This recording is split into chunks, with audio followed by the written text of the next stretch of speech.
और बस के हजरत सैयदना मौला अली ने जब पहली मुलाकात हजरत उवैस करनी से की, उवैस करनी ऐसा आशिक़ रसूल है, उसके इश्क में शक करना कुफ्र है।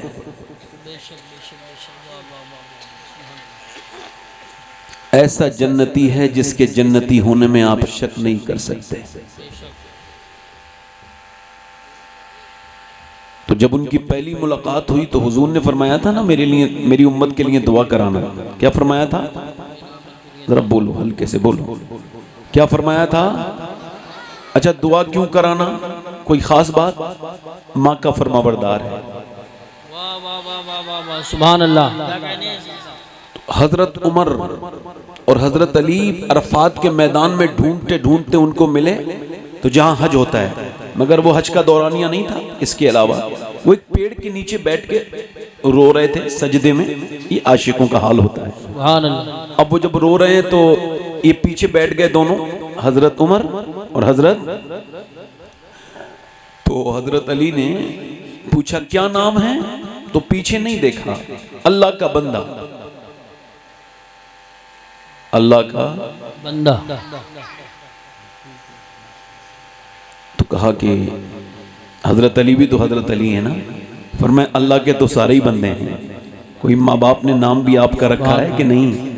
तो पहले ना तो जानते हैं ना मुलाकात हुई है, पीछे पलटे, हजरत अली का चेहरा देखा तो कहा ए अली, अगर अल्लाह मुझे बख्श दे तो मेरा नाम उवैस करनी है। सुभान अल्लाह, सुभान अल्लाह। क्या कह दिया हजरत, वाह वाह वाह वाह, सुभान अल्लाह, माशाअल्लाह। अगर ना बख्शा जाऊं तो फिर मेरा क्या नाम है? नाम में क्या रखा है, शोहरतों में क्या रखा है? बड़ी बात तो यह है कि जब बंदा मर रहा हो तो फरिश्ते कह रहे हो तुझे मुबारक हो, तूने जिंदगी ऐसी गुजारी जो तेरे रब ने कबूल कर ली, आज तू जन्नत की तरफ जा रहा है। अल्लाह सलामत रखे आपको। थोड़ा सा ई को कम करें भाई, माइक बहुत अच्छा है। बहुत लोग आ गए मुझे, हालांकि मुझे उम्मीद तो थी कि हमारे गांव में से अगर 10 घरों के बाद छोड़ के एक आदमी आ जाए तब भी जलसे में जगह नहीं रहेगी। ये बरकत वाला गांव है, रहमतें अल्लाह ने इसे अता की हैं। ये कुछ इस वजह से नहीं कि हम लोग यहाँ रहते हैं, बल्कि इस वजह से और गांव को बसाने वाले दुनियादार होते हैं। इस गांव को बसाने वाले हजरत मौज़्ज़म शाह रहमतुल्लाह अलैह हैं। सुभान अल्लाह, माशाअल्लाह। हमारे कारी गुलाम मुरसलीन साहब ने पढ़ा, शान अरब मुरादाबादी ने पढ़ा, और इधर हमारे गांव के मुअज़्ज़ज़ लोग बैठे हैं। हमारे हाफिज़ ज़फ़र साहब हैं, और वो कहाँ गए मौला? अच्छा, हाफिज़ साहब, हाँ वो हाफिज़ ग़ुफ़रान साहब हैं। सारी मस्जिद, मैं आप सबका खादिम हूँ, खिदमत करने वाला हूँ। मैं आप सबका मैं नौकर हूँ। अल्लाह ताला परवरदिगार, मेरे ये सब मेहमान हैं और मैं इनका मेज़बान हूँ। हाँ, तकरीर के लिए तो आपको मेरा टाइम ही लेना पड़ेगा। ये बात अलग सी हो गई है कि ये अलग मामला है कि अपनी औकात सिर्फ इतनी हैं, कुछ नहीं, बात सिर्फ इतनी हैं, कल भी टुकड़ों पे उनके पलते थे, अब भी टुकड़ों पे उनके पलते हैं। सुभान अल्लाह, माशाअल्लाह। मैं अपनी बात को शुरू करता हूँ। अपनी ज़िंदगी में एक चीज़ आज से शामिल करें ताकि आपकी ज़िंदगी तब्दील हो, उसमें बरकतें आएँ। एक चीज़ निकाल दें, वो जो निकाल देना है, उसके बगैर निकाले आपको सब कुछ मिल जाएगा, सुकून नहीं मिलेगा। और जो चीज आपको ऐड करना है, एक रिमूव करना है, एक ऐड करना है, एक दाखिल करना है, शामिल, एक निकाल देना है, उसके बगैर शामिल किए आपको सुकून नहीं मिल सकता, चाहे आपके पास कुछ भी हो जाए दुनिया की नेमत। वो क्या है? जो निकाल देना है वो शिकवा है, शिकायत है, और जो शामिल करना है वो शुक्र है। सुभान अल्लाह, माशाअल्लाह, माशाअल्लाह। अल्लाह ने मालदारी में सुकून नहीं रखा है, अल्लाह ने शुक्र में सुकून रखा है। बेशक, है ना? अपनी जिंदगियों को देखो तो फिर शुक्र अदा किया करो। हजरत सादी शिराजी कहते हैं, मैं गुजर के जा रहा हूं तो मेरे पाँव के जूते तो फिर पुराने हो गए थे शिराज में, तो पाँव के जूते टूट गए। चलते चलते चलते मेरे पाँव में आबले छाले पड़ गए ठुप्पो के, और वो फिर वो फूट भी गए, उसमें जख्म बने। मैंने दुआ की, ऐ अल्लाह अपने सादी को इतना तो दे दे कि वो जूते खरीद सके। कहते हैं अगले मोड़ पे मुड़ा हूं तो एक बंदा देखा, उसके दोनों पांव नहीं थे। मैं सजदे में गिर गया। मैंने कहा मालिक मुझे माफ कर दे, मेरे पास पांव तो हैं, उसके पास तो पांव ही नहीं है। अल्लाह अकबर, अल्लाह।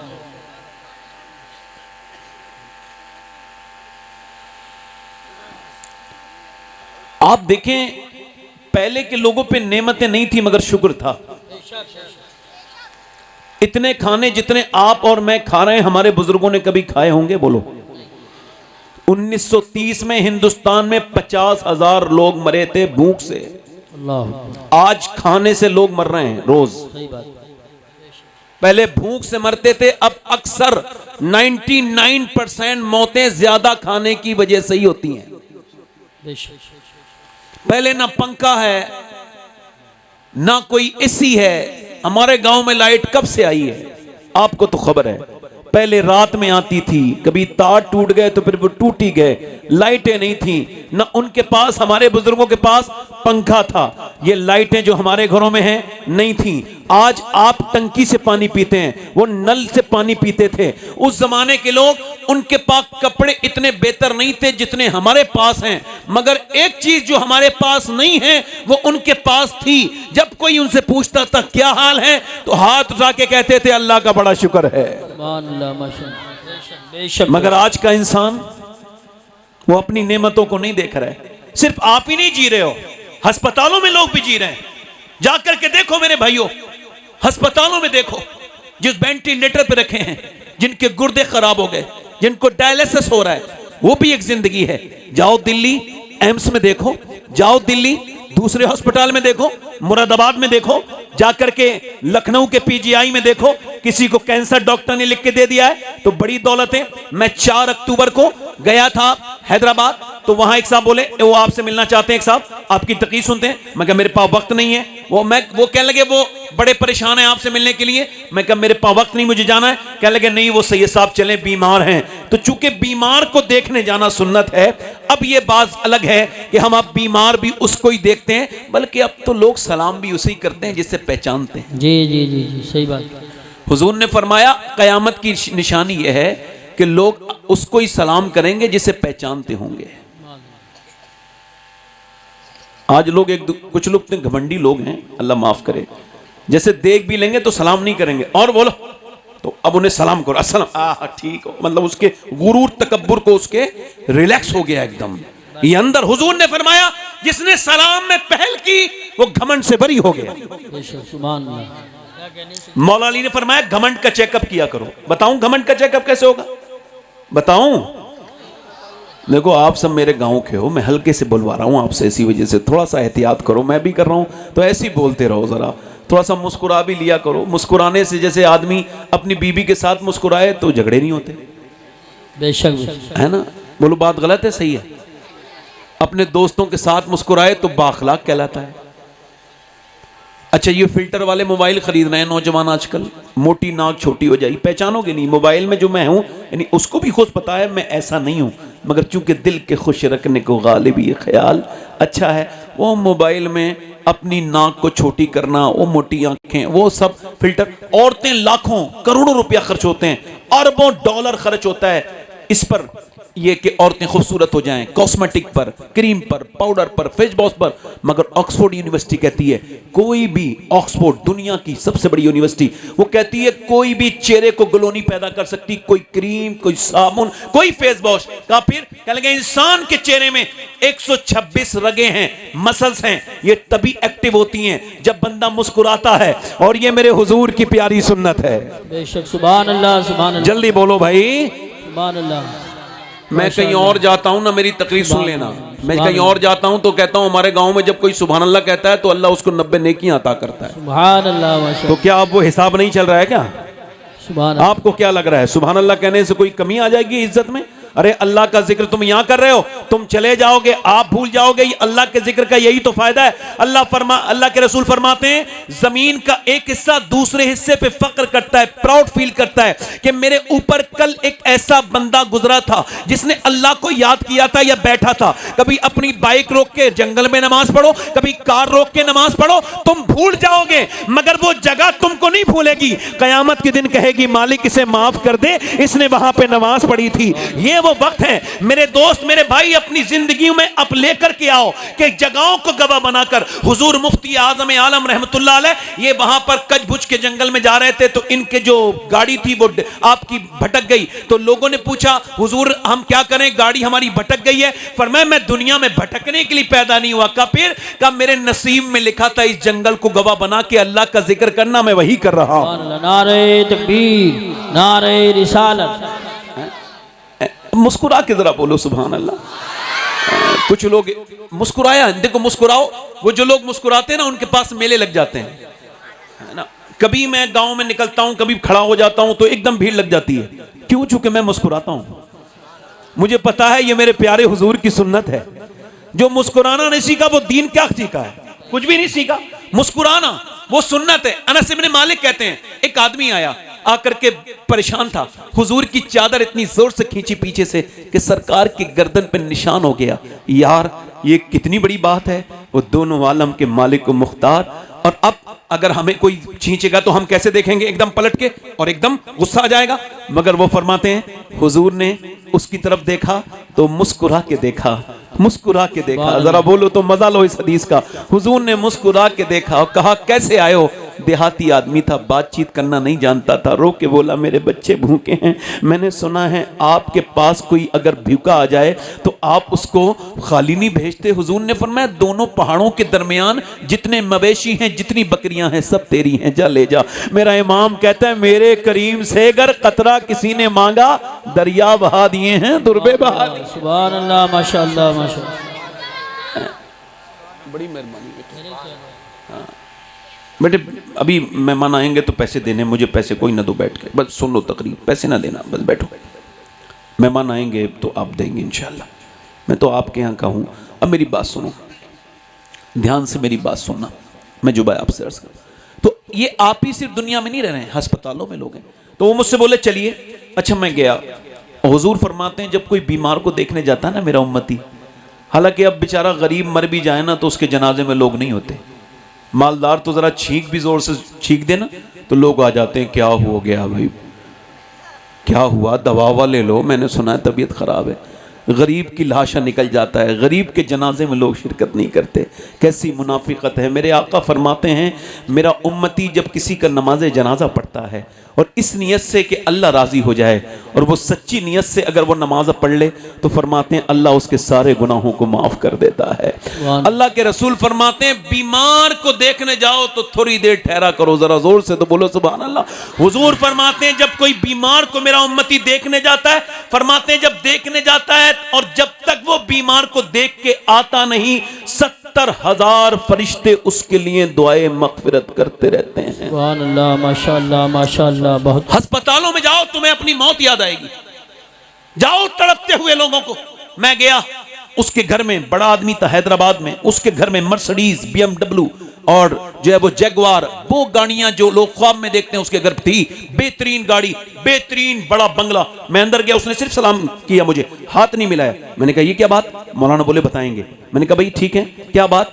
तो रोने लगा, कहने लगा मैं गुटखा खाता था, 25 साल लगातार गुटखा खा रहा था। फिर कहते हैं गुटखा खाते खाते एक दिन दाना निकला। फिर मैं चेकअप कराने गया डॉक्टर के पास, तो डॉक्टर ने फिर चेकअप किया और जब मेरी रिपोर्ट आई ना तो मेरा सारा नशा झड़ गया। डॉक्टर ने कहा बस 1.5 महीना रह गया है, 2 महीने आखिरी स्टेज है। कहते हैं वो गड्डियाँ मुझे जो सुकून देती थी ना वो मुझे अब रद्दी बन गई। वो मेरे बच्चे मुझे यतीम नजर आने लगे। हाँ मगर रात को सजदा करता हूँ तो एक बात का तो शुक्र अदा करता हूँ। कहने लगे जब कैंसर का मर्ज नहीं हुआ था तब भी मैं नमाज पढ़ता था, मगर जब से ये कैंसर हुआ है अब मेरी नमाज में आंसू शामिल हो गए। अब मुझे लगता है कि जैसे मैं नमाज पढ़ रहा हूँ। कहते हैं सजदे में जाता हूँ तो कहता हूँ मालिक तेरा बड़ा शुक्र है कि लोग अचानक मर जाते हैं, तूने मुझे तकरीबन 2 महीने का वक्त तो दिया। मेरे मालिक 2 महीने के बाद ये बंदा अंधेरी कब्र के अंदर आके लेट जाएगा, इसको माफ कर देना, लोग मनो मिट्टी तले इसके ऊपर डाल के इसको वापस हो जाएंगे। मेरे दोस्तों, मेरे भाइयों, उसकी जगुआर, उसकी मर्सिडीज, उसकी BMW उसके कोई काम ना आ सकी।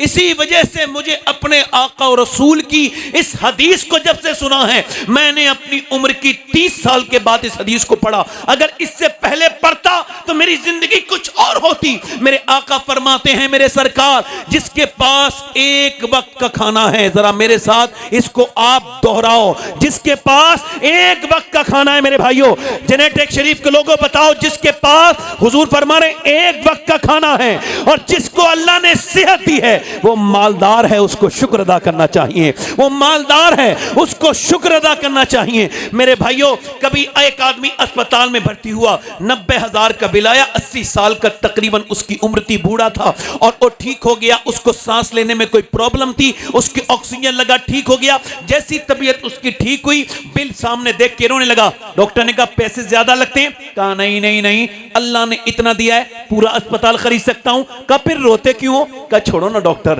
तुमको क्यों बताऊं? कहा बताओ ना डॉक्टर, बताओ ना बड़े मियां। रो के बोला बस बात यह है कि बस ये सोचने लगा था कि आपके अस्पताल में मैंने 1.5 दिन सांस लिया ऑक्सीजन मशीन से, तो आपने 90,000 का बिल बिठा दिया। अल्लाह की हवाओं में सांस लेते लेते मैं बूढ़ा हो गया। मैंने कभी सोचा ही नहीं कि सांस लेना कितनी बड़ी नेमत है।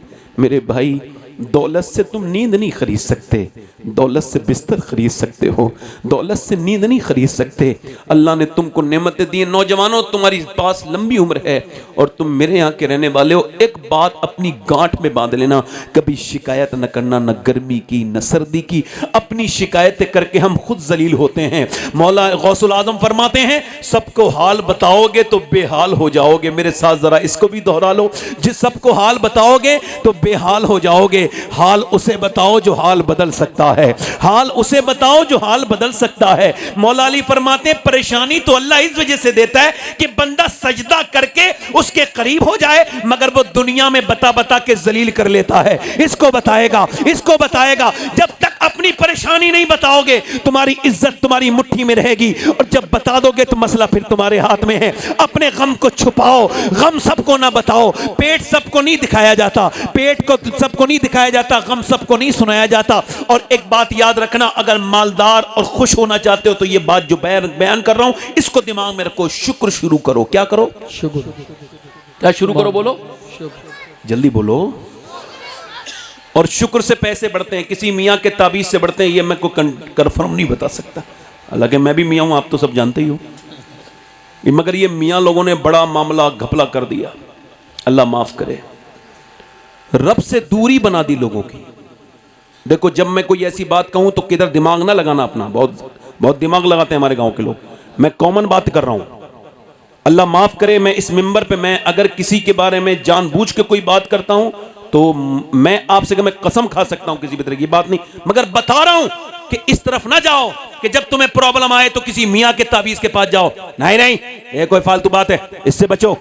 ताबीज बरकत की चीज होती है, मगर हर काम में ताबीज नहीं है। जब प्रॉब्लम आए तो शुक्र अदा करो। ताबीज की बरकत जरूरी है, हम मानते हैं, बरकत से मैं मुमकिन नहीं, मगर मेरी बात सुने आप, अपनी जिंदगी में शुक्र शुरू करें। इमाम गजाली कहते हैं, अब तरीका भी बता रहा हूं, बीबी अपने आदमी से कहे, हमारे घर में सब कुछ ठीक है, बच्चे भी ठीक खा पी रहे, हम सब कुछ, यामीन भाई सब कुछ मामला कर रहे हैं, सब कुछ ठीक है हमारे घर में, और खाना पीना भी सब कुछ है, मगर मेरा वो आदमी कहे ये मैं नहीं कर रहा हूं, बेशक अल्लाह कर रहा है। सुभान अल्लाह, सुभान अल्लाह। क्या कहे बोलो? ये जो घर में अनाज भरा हुआ है, ये घर में बरकत अल्लाह की है, ये रहमतें अल्लाह ने दी हैं। तो फिर औरत इस बात को सेकंड करे, बिल्कुल सही। इमाम गजाली कहते हैं, अगर औरत ऐसे करेगी और मर्द उसके साथ मिलकर शुक्र अदा करेगा, तो कहते हैं एक घर में नहीं, बल्कि मेरा ईमान कहता है क़यामत तक अल्लाह उस घर की बरकतें खत्म नहीं होने देगा। जो अच्छा, फिर इसको मैं और आगे बढ़ा देता हूं। मौला रूम कहते हैं, आपने नाम सुना है हातिम ताई का? अच्छा, 1500 साल हो गए उसको, हुजूर से पहले उसका दुनिया में से चला गया वो, और मुसलमान नहीं था, मगर नाम क्यों जिंदा है? सखी था, सखी था। उससे किसी ने पूछा, आपने अपने आप से ज्यादा सखी कोई देखा? बोले जी देखा। का कौन? कह लगे मैं जा रहा था सफर पे ना, तो मुझे भूख लगी थी, एक गांव में देहात में चला गया, दरवाजे पे दस्तक दी, क्या बात है, मैंने कहा भूख लगी है। देहात के लोगों के पास माल नहीं होता, मगर अल्लाह दिल बड़ा देता है, आओ अंदर आ जाओ मेहमान, अहलन व सालन बिठाला, गद्दा तकिया लगाया, और कहते हैं फिर उसने बकरा ज़िबा किया और सबसे पहले उसकी बेहतरीन तरह से उसने उसकी भूंजी, और भूनने के बाद उसने कलेजी मेरे सामने रखी। इतनी ज़्यादा जायके वाली कलेजी मैंने कभी खाई नहीं थी। उसने मुझे देखा, मैंने उससे कहा भाई इतनी अच्छी कलेजी तो मैंने कभी नहीं खाई। वो थोड़ी देर के बाद फिर आया, 2 बकरे ज़िबा करके 2 कलेजी और सामने रख दी, का खाइए।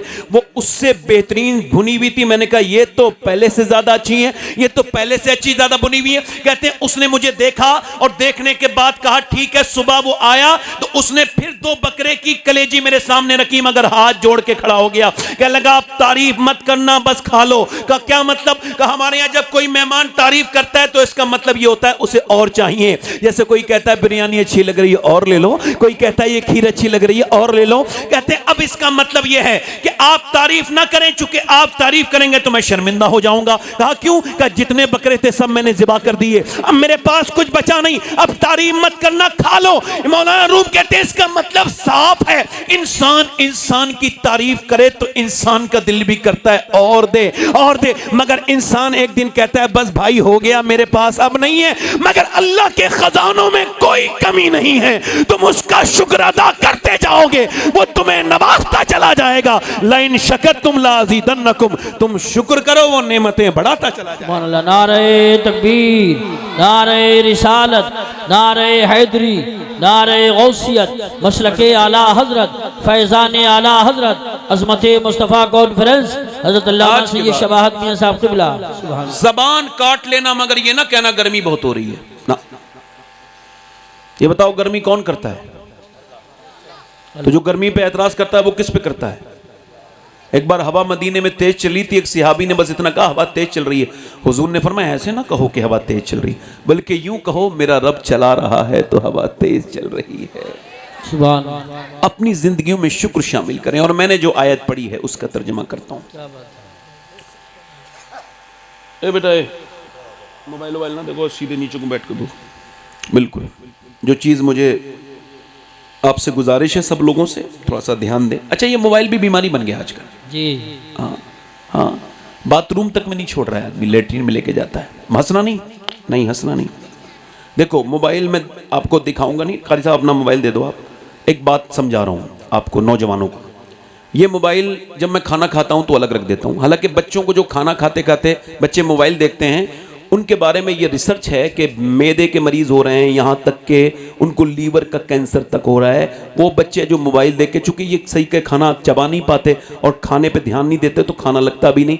मोबाइल देख रहा है आदमी, खाना भी खा रहा है, ठीक है, अब मोबाइल साथ में है। मैं अपनी बात कर रहा हूँ, जब मैं खाना खाता हूँ तो मोबाइल अलग रख देता हूँ, बाथरूम में जाता हूँ मोबाइल कोई मुझसे बात करे तो बेवकूफ़ों की तरह मोबाइल में नहीं लग रहता, उससे बात करता हूँ। मगर सुने आप, मगर अब जब ये ऐसा हाल बन जाए, अब तक तो मैं मोबाइल का हूँ मालिक, चूँकि ये मेरी मर्जी पर है, मगर ये जब मुझे बाथरूम में ना छोड़े, घर में ना छोड़े, मस्जिद में ना छोड़े, जलसे में ना छोड़े, स्टेज पे ना छोड़े, तो अब मेरा मालिक बन गया मोबाइल। जी जी। इससे आपको बचना है। मोबाइल को अपना मालिक ये सोचने की तमीज़ चुको। अब मैं अपनी बात शुरू कर रहा हूँ। अल्लाह फरमाता है अल्हाकुमुत तकासुर हत्ता ज़ुरतुमुल मकाबिर। अल्लाह फरमाता है तुम्हें गाफिल रखा माल की ज्यादा तलबी ने। अल्हाकुमुत तकासुर। ए बेटा, ए बच्चे बोलो मत, अलग बैठो, उधर जाके बैठो, तुम उठो, उधर बैठो, अलग अलग बैठो, ठीक है, बस ठीक। अल्लाह फरमाता है तुम्हें गाफिल रखा माल की ज्यादा। हुजूर फरमाते हैं आदम की औलाद को अल्लाह एक जंगल भर के सोना दे दे। कितनी जंगल भर के? ये उसको एक दिन में ठिकाने लगा के दूसरे दिन दूसरा जंगल तलाश करने चला जाएगा।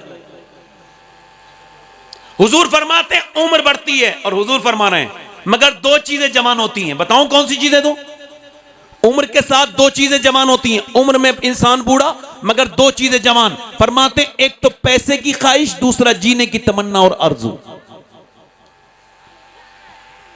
ठीक है?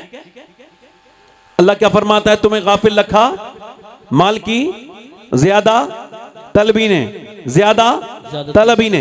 ये जो तलब है, यहां भी माल चाहे हराम चाहे हलाल, बस माल होना चाहिए और बैंकों में जमा कर रहे हैं। कितने लोग ऐसे हैं जिन पे हज फर्ज है मगर पैसे के लालची हैं, बिल्कुल हज भी नहीं करेंगे, ना ज़कात देंगे, उसको अपने अंदर रखे हुए हैं और उसको माज़अल्लाह उस पैसे का जो है ना वो गलत मिसयूज करते हैं। कुछ लोग समझते हैं हमने पैसा रख लिया तो ये हमारा बच गया, जो बैंकों में है वो बच गया। नहीं नहीं नहीं, जो प्लाटें खरीदी गई वो बच गया। नहीं नहीं नहीं, जो जमीनें खरीद के डाल दी वो बच गया। नहीं नहीं नहीं, ये नहीं बचा। अल्लाह के रसूल ने एक बकरी ज़िबा की, उसको फिर अल्लाह के राह में आपने सदका कर दिया, उसको अल्लाह की राह में दे दिया। उसके बाद घर तशरीफ लेकर के आए और पूछा आयशा क्या बचा, तो उन्होंने अर्ज की या रसूल अल्लाह ये 5-6 बोटी बची हैं। फरमाया ये नहीं बचा, बचा वो है जो अल्लाह की राह में चला गया है। सुभान अल्लाह सुभान अल्लाह, बेशक बेशक। अब कुछ लोग ये समझते हैं ना मैं मस्जिद को दूंगा, नहीं मदरसे को नहीं दूंगा, मगर जब शादी होगी तब देखना मेरे पास कितना कम पैसा है। न मस्जिद को देगा, न मदरसे को देगा, न आलिम से मुसाफा करेगा। अगर डॉक्टरों से बचना चाहते हो तो अपनी मस्जिद के इमामों से मुसाफे भर के किया करो। वाह वाह वाह, क्या कहनी है सैयद साहब, वाह वाह वाह वाह वाह, बहुत अच्छी बात है माशाअल्लाह, सुभान अल्लाह। बोलो तो यार, बोलो तो है। ये पैसा कौन सा पैसा, ये कौन सा पैसा, तेरे बाद तेरे लिए पैसा ये जहर बन जाएगा।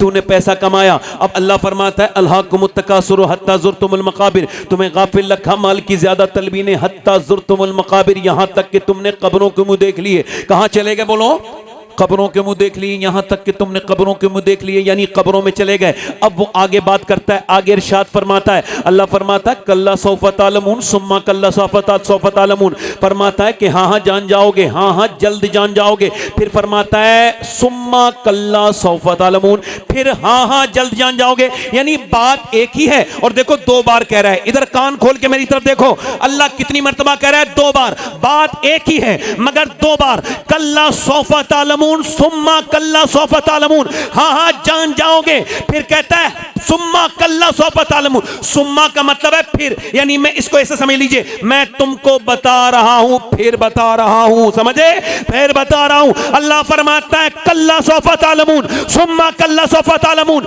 मौला अली से पूछा अल्लाह ने 2 मर्तबा एक ही बात को क्यों इरशाद फरमाया, तो मौला अली ने फरमाया एक बार माल का हिसाब कब्र में देना पड़ेगा, फिर दूसरा हश्र में देना पड़ेगा।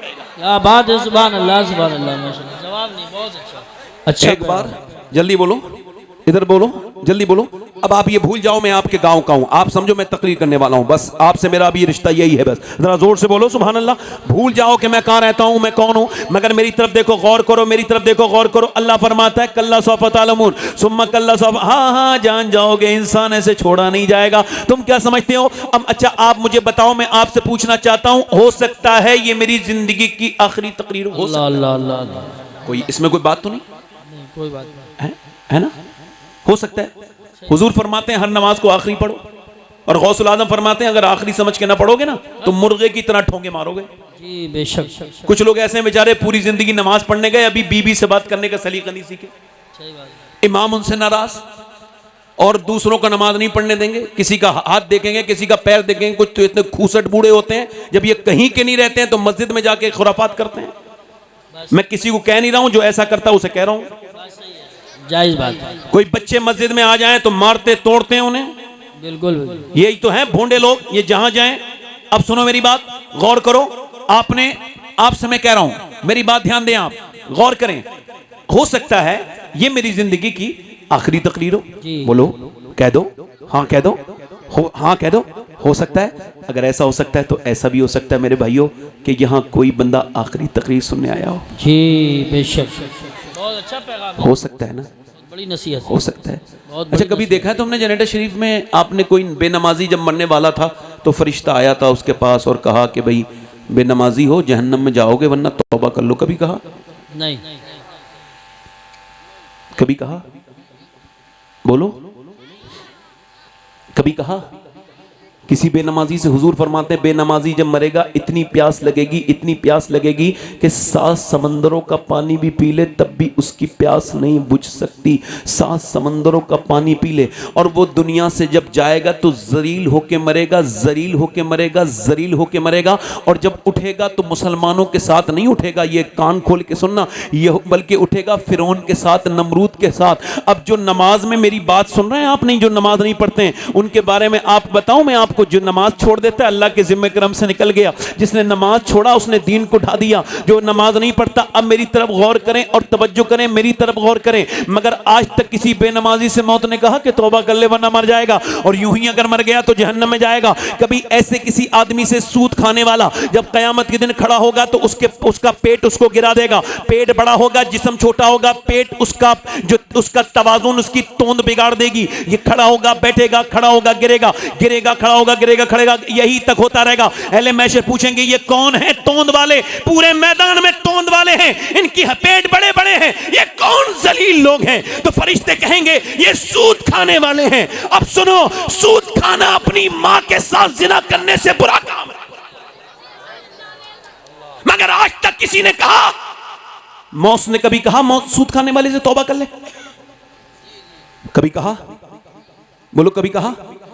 किसी ऐसे आदमी से जो अपनी मां के साथ बदतमीजी करता है, अपने बाप से साथ बदतमीजी करता है, जो बाप से जबान लड़ाता है, उससे कभी मौत ने कहा, बताओ जरा दिल पे हाथ रख के मुझे, मौत ने कभी कहा तौबा कर ले वरना इसी हाल में मर गया तो जहन्नम के निचले हिस्से में दाखिल होगा? कभी कहा? बोलो कभी देखा किसी बदनिगाही करने वाले को, किसी गाली देने वाले को, किसी को कि वो मौत से पहले बदला हो? ऐसा देखा? उसको किसी ने 2 दिन पहले फरिश्ते ने आके कहा नहीं नहीं नहीं, कभी देखा? अब सुनो, हो सकता है मेरी पूरी तकरीर भूल जाना, मगर अपने मोबाइलों के स्टेटस पर ये स्टोरी लगाना जो गौसुल आजम की स्टोरी है, ये फरमान लगाना जो गौसुल आजम का फरमान है, फिर मेरे साथ दोहराना है सबको। गौसुल आजम फरमाते हैं मौत तुझे हाल बदलने नहीं देगी। जरा मेरे साथ दोहराओ, मौत तुझे हाल बदलने, खड़े हुए लोग भी बोले मौत तुझे हाल बदलने, जिस हाल में मरना चाहता है उसी में जीना शुरू कर दे।